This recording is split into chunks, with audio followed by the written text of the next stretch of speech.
Hello everyone, this is Showtime 112. In 1995, two South American countries, Ecuador and Peru, confronted each other militarily over a disputed jungle area. This wasn't their first conflict, and the problem seems to originate from the Spanish colonial times when borders between these regions were not precisely defined. The area is scarcely populated and it has no significant settlements or roads. The first modern conflict between Ecuador and Peru happened in 1941. After this, there was an international mediation with the first serious land survey of the area. A protocol was defined in Rio de Janeiro, but apparently Ecuador didn't agree with it, and this led to two more conflicts, the first in 1981 and the second in 1995. The latter is the one that we will talk about in this video. But first, let's examine the air forces of both nations.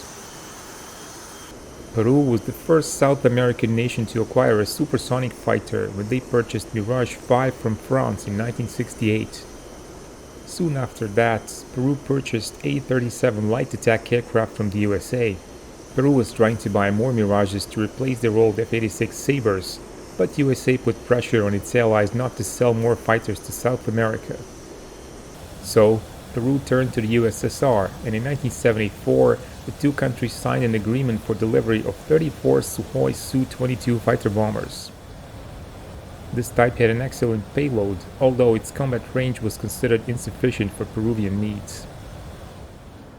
But Peru wasn't going to give up on Western equipment, so in 1985, the country ordered 12 Mirage 2000s, even though the USSR offered MiG-23 at a much lower price. Again, this was one of the most advanced fighters in South America at the time. USSR still made some business selling Peru their Mi-25 and Mi-17 helicopters. In late 1980s, Peru was facing a very poor economic situation which reflected badly on its air force. As the result, its fleet of Mirage 2000s wasn't armed with medium-range Matra Super 530, which simply wasn't purchased. Even the short-range R550 were only available in their earlier Mark I variants. Very few aircraft were even operational when the 1995 war began. Those included 5 out of 12 Mirage 2000s, 7 out of 44 Su-22s, 0 out of 13 Mirage 5s, 2 out of 22 A-37s, and 5 out of 19 Canberras. It was very obvious that the Peruvian Air Force was nowhere near ready for the war. As for the Air Force of Ecuador, they tried to keep up with Peru. Since the early 1970s, they started purchasing light attack BAC Strikemaster and Cessna A-37s. They tried to buy Kfirs from Israel, but the USA blocked it as they were the supplier of the type's J-79 engine. In 1974, Ecuador purchased 12 Cenepa Jaguars, with delivery starting in 1977.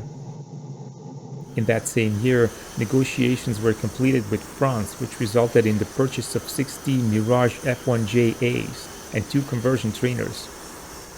This version was based on the multi-role E variants. Deliveries began in 1979. In 1981, Ecuador finally received US permission to purchase Kfir C-2 fighters from Israel. The contract included 10 single-seaters and 2 conversion trainers. Although Ecuador's economy also went through a rough period in late 1980s, it still wasn't as bad as Peru, and Ecuadorian Air Force was in a better position when the hostilities began in 1995. After the 1981 war, both sides established military outposts in the disputed jungle area, and this resulted in occasional skirmishes. The outposts were just clearings in the forest that needed to be resupplied by helicopters. The conflict from 1995 is usually called the Cenepa War, after a river running through the disputed area. The hostilities commenced in January 1995, and they quickly escalated.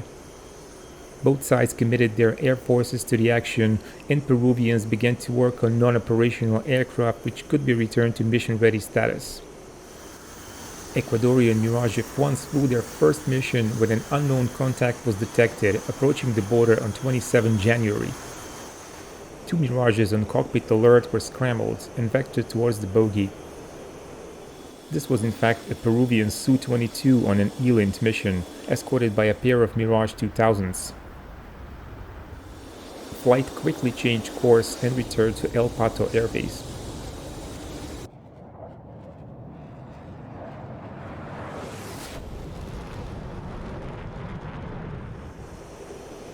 The Ecuadorian Mirages only remained on patrol near the border for a few minutes before returning home.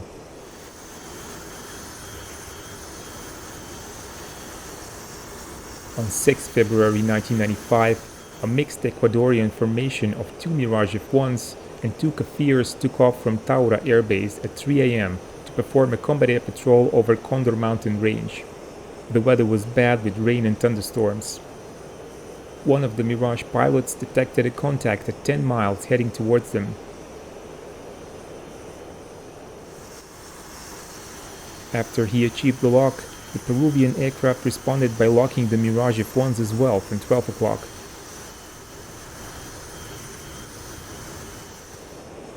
Ecuadorians then watched as the lock moved to 9 and finally 6 o'clock. They were quite sure that the enemy fighters were superior Mirage 2000s. What they didn't know was that the Peruvians didn't have BVR missiles, but only short-range Matra Magic Mark 1s. The Peruvian pilots still managed to gain a favorable position, so the Ecuadorians performed risky split-S maneuvers at poor visibility while dropping chaff and flares.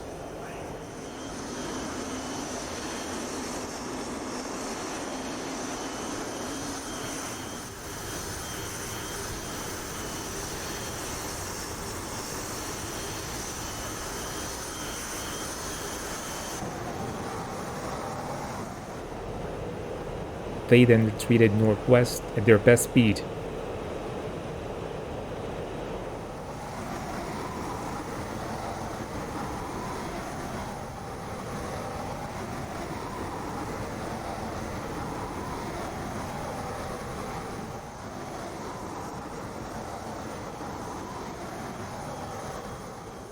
On 10 February, Ecuadorian Halcon radar station detected 4 Peruvian aircraft approaching the area of operations at 12:38.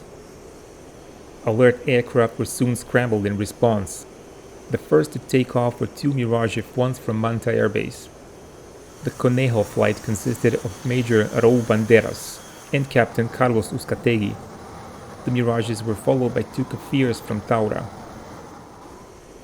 Banderas and Uzcategui climbed to 30,000 feet and headed for the Condor mountain range. They were told to drop down to 20,000 feet and intercept and shoot down under their own responsibility.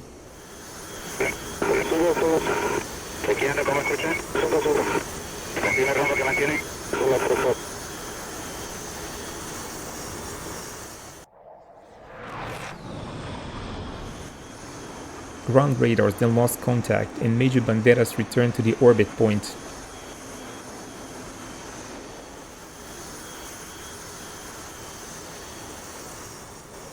After that, he headed towards the Windsor outpost and then spotted 2 aircraft low at 11 o'clock. The Mirages engaged afterburners and approached the bogies, still not having visual confirmation. Those 2 aircraft could have been 2 Ecuadorian Kfirs, and Major Banderas attempted a radio contact with them. There was no response.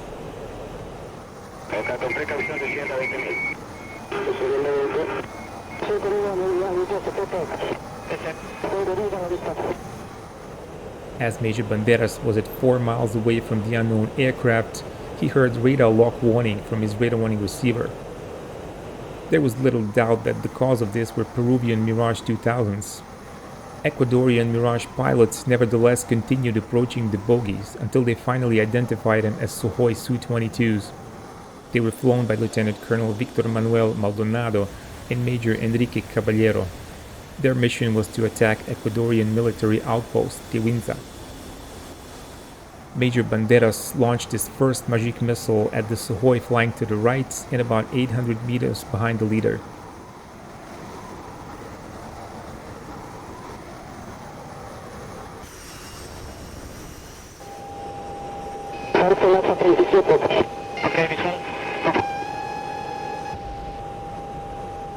It scored a hit, but the Sukhoi kept flying.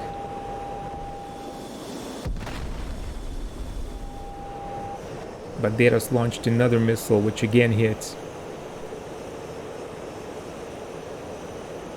The Sukhoi was seen trailing smoke and abandoning the area.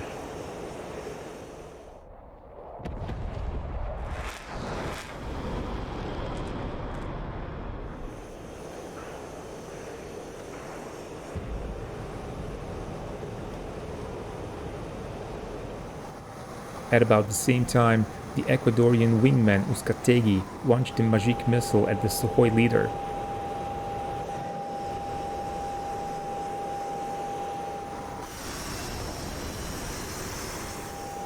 It scored a hit, and Lieutenant Colonel Maldonado ejected.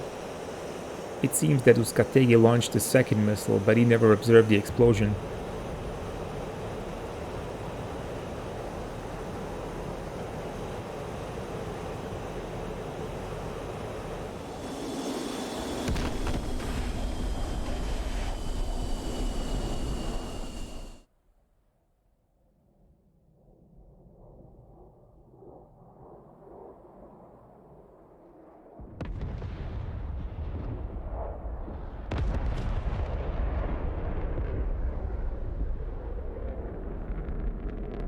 Two Ecuadorian Mirage pilots now headed north to avoid Peruvian Mirages.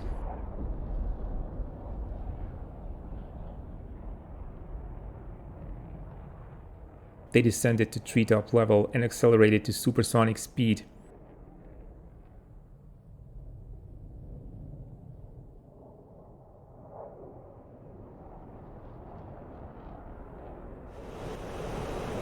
The Peruvians continued with the chase for a while, but then returned.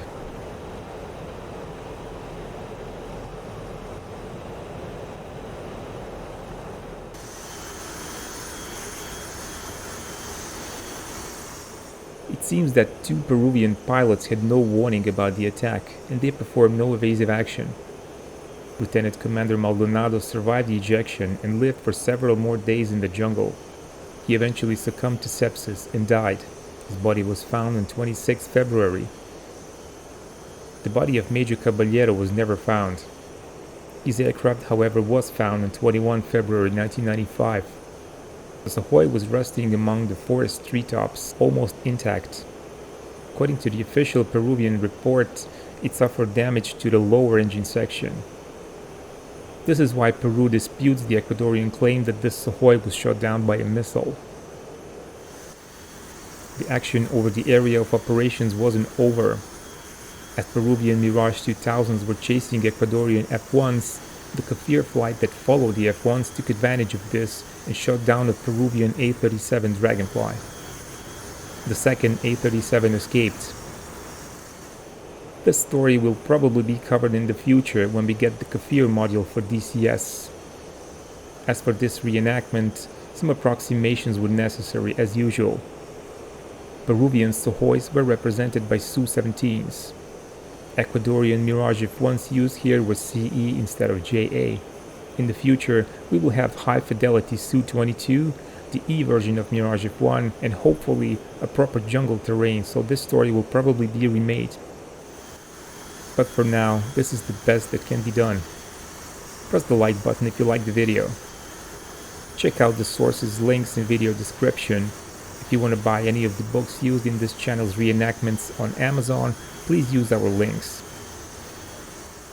You will pay the same price, but we will get a small percentage. This way you can make future content more likely. Thank you and keep watching Showtime 112.